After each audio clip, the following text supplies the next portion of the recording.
월출산 풍경이 아름다운 전라남도 영암. 저와 함께 살아갈 남편 박후는 이곳에서 태어났습니다. 조용하면서도 마을과 조금 떨어진 곳에서 부모님과 여동생이 함께 살았다고 합니다. 훈이가 태어난 순간은 어떤 세상이었을까요? 태어난 순간에 아버지는 어디에 계셨고 어떤 마음이셨는지 들어봤습니다. 그때 이제 밤에 저녁 때인가?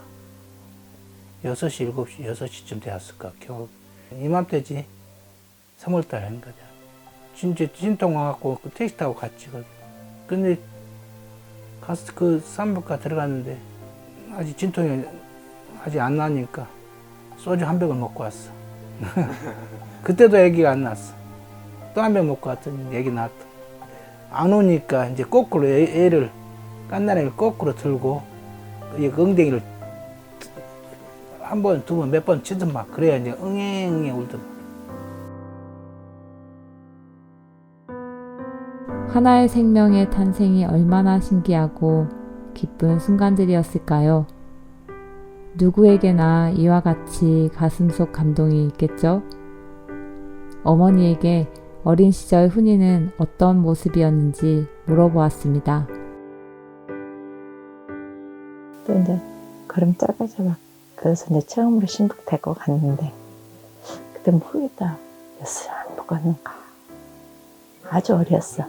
그건 처음으로 데리고 갔는데 그때 3,000원짜리 지혜리 과자 이거 들고 엄마 그때 말 다듬었어. 엄마 돈 있어요? 그래. 왜 먹고 싶어? 그러니까 아니요 엄마 돈 없으면 안 먹고 싶어요. 엄마 돈 있으면 먹고 싶어요. 그러니까 생전 모르는 할아버지가 뭐가 내게 이런 얘기 있냐고 그걸 딱 사주시네. 제 눈에도 참 귀여운 아이로 보이네요. 유치원에 함께 다닌 친구에게 훈이의 이야기를 들어보았습니다. 아주 어렸을 때는 이제 성기원 때인데 그때는 저도 이제 기억은 잘 안 나는데 이제 생일 때 훈이랑 같이 사진 찍었던 거 그런 거 이제 기억이 나고 어렸을 때는 좀 학교 다닐 때까지는 얌전했던 것 같은데 이제 중고등학교 넘어가면서 이제 흔히 말하는 꼴통이라고 하죠. 좀 장난이 심하다 이런 친구였는데 키도 조그마하고 천진난만했죠. 아무래도 그때는 이제 항상 까불었던 것 같아요. 친구 짓궂고 친구들 막 괴롭히고 그랬던 게 생각이 많이 난 것 같아요.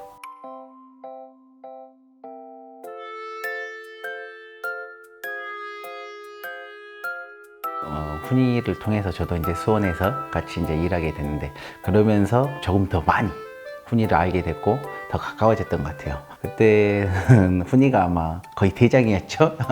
수원에 있을 때는. 그래서 훈이를 많이 따르고 사람들도 그리고 저 역시도 이제 객지이기 때문에 훈이를 통해서 이제 여러 사람들도 많이 만나고 그때 한창 그 겨울연가인가? 뭐 그게 아마 방영이 됐을 거예요. 그때가 이제 뭐 용사마라고 해가지고 머리를 파마를 많이 했을 거예요, 사람들이. 그러면서 훈이도 이제 막 이렇게 파마도 하고 막 그랬던 기억이 있는데 근데 그때 아마 주임 선생님이 있었는데 그 사람이 이제 파마를 한 게 이제 규칙에 어긋났다고 해가지고 이제 머리를 풀었는데 그때 아마 그때 스트레이트를 했어야 되는데 매직을 해버려가지고 머리가 이제 양락처럼 막 찰랑찰랑 뛰면서 막 그랬던 기억들이 막 있어요. 어느 순간 이제 군대에 갔다 오고 나서 내가 알던 훈이가 아닌 그런 모습이 많이 보였어요.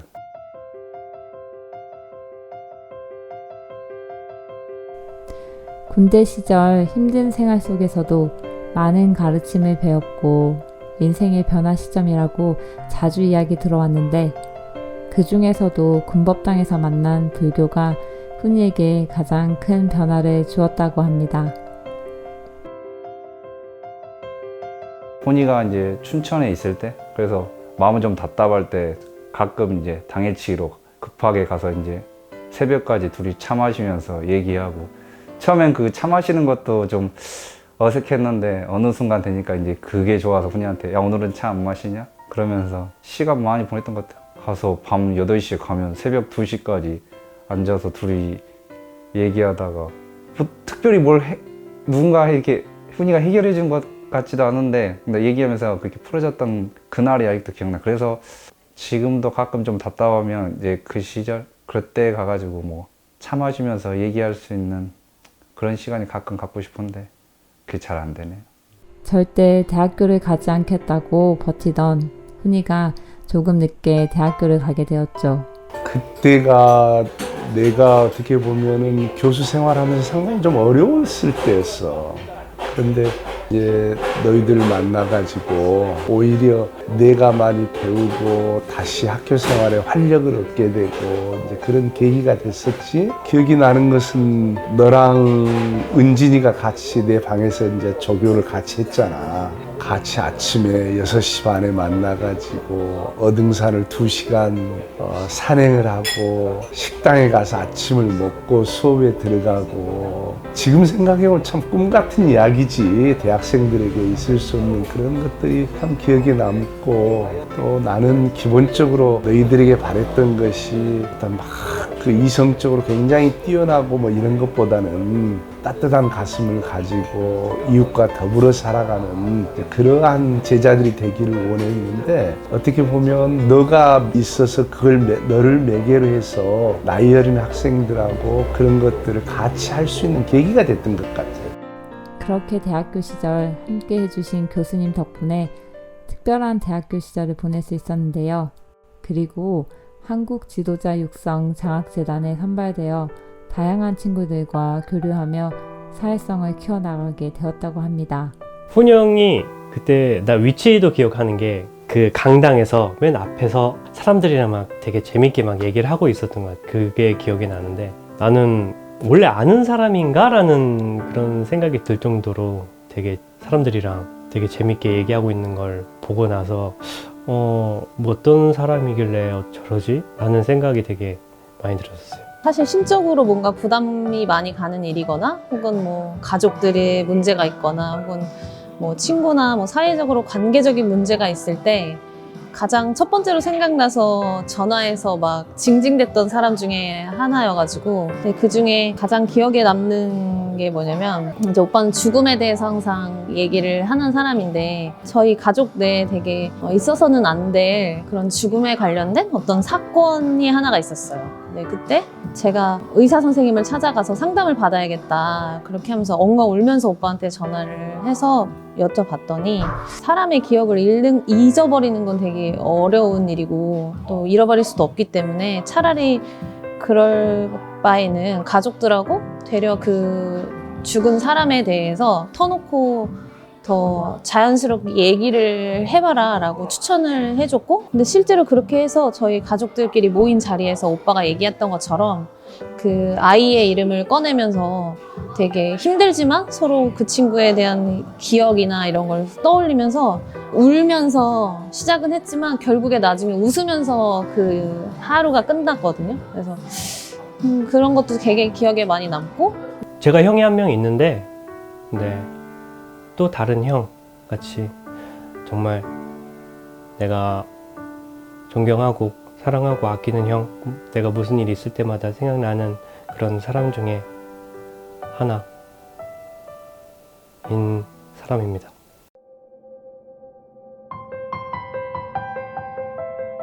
제 이야기 잘 들으셨나요? 이제 저와 결혼하는 신부 이민정 양에 대해 제가 이야기해 보도록 하겠습니다. 경남 고성에서 태어나 어린 시절을 바로 이곳에서 보냈다고 합니다. 태어난 순간에 어머니는 어떠셨을까요? 민정이 태어났을 때 너무 울어가지고 키운다고 내가 너무 힘이 들어가지고 참 예쁘게 많이 잘 키워놨다. 좋지. 전부 다 모든 게 전부 다 좋다. 똑똑하고 착한 아이지. 공부도 잘하고. 그러니까 지가 그 정도 됐죠. 잘하고. 그래 아버지도 돌아가시고 힘들었을 거야. 자기 말은 안 해도 우리 보고 자세한 이야기는 안 해도 큰아버지라도 내가 따뜻하게 물어보고 감사주고 이래 했어야 되는데 그리 보내주고 이래 놓게나 또 딸이 살다 보니까 힘든 고비가 있어도 자기 혼자 사귀고 살았어.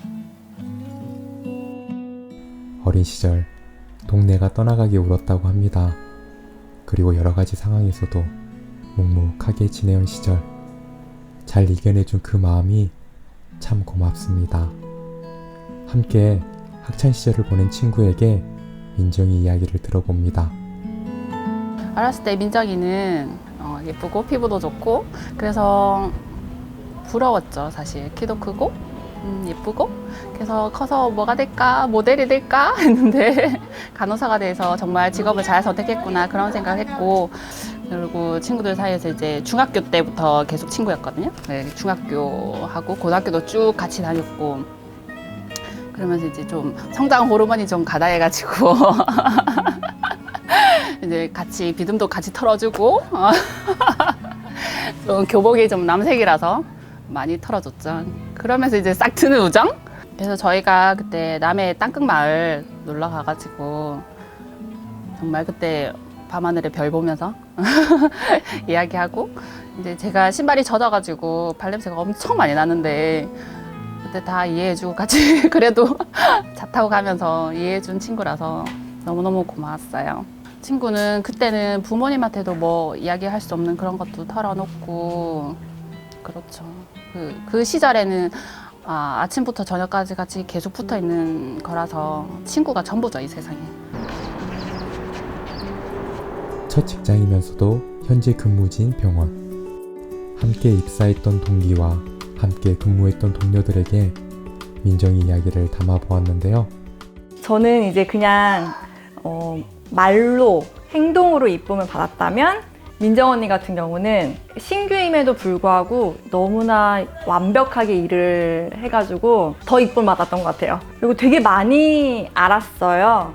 지식 같은 거. 그러니까 대부분 신규라면은 실생활, 그러니까 실전에서는 조금 약한 편인데 언니는 약간 어디 다른 병원에서 일하다 왔나 싶을 정도로 굉장히 대처하는 것도 좀 빨랐었고 좀 진짜 완벽하다고 해야 되나?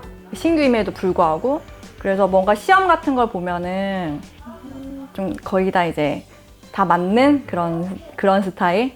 그래서 좀 많이 부러워했죠.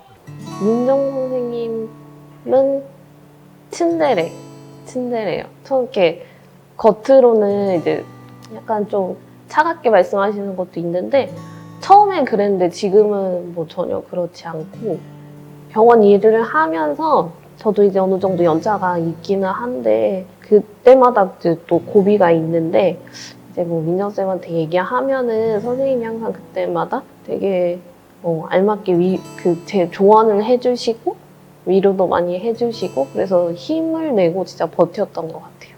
언제든지 저와 함께 걸어가 주시고 같은 길을 항상 가주시려고 노력해 주시고 그리고 환자분들이나 보호자분들이 힘들어 하실 때 그거에 한 번 더 들여다보시면서 정서적 공감을 많이 해주시더라고요. 제가 좀 부족한 부분이 있었던 거에 민정 선생님께 한번 배울 점도 많이 느꼈던 것 같아요. 츤데레 스타일이지만 마음은 따뜻하고 정이 많아서 항상 주변을 잘 살피는 사람. 민정이는 바로 그런 사람입니다. 어떻게 보면 전혀 다르면서도 같은 삶을 살아온 우리가 인연이 될 수 있었던 가장 큰 이유는 마음 공부하는 도반으로 만났던 시절이었습니다.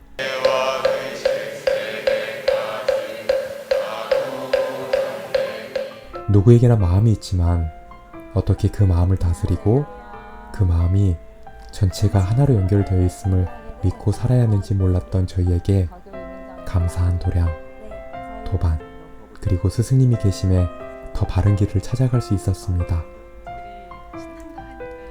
함께 공부하던 시절이 지금에 와서 생각해보면 참 고마운 순간순간들이었고 지금도 그런 마음입니다.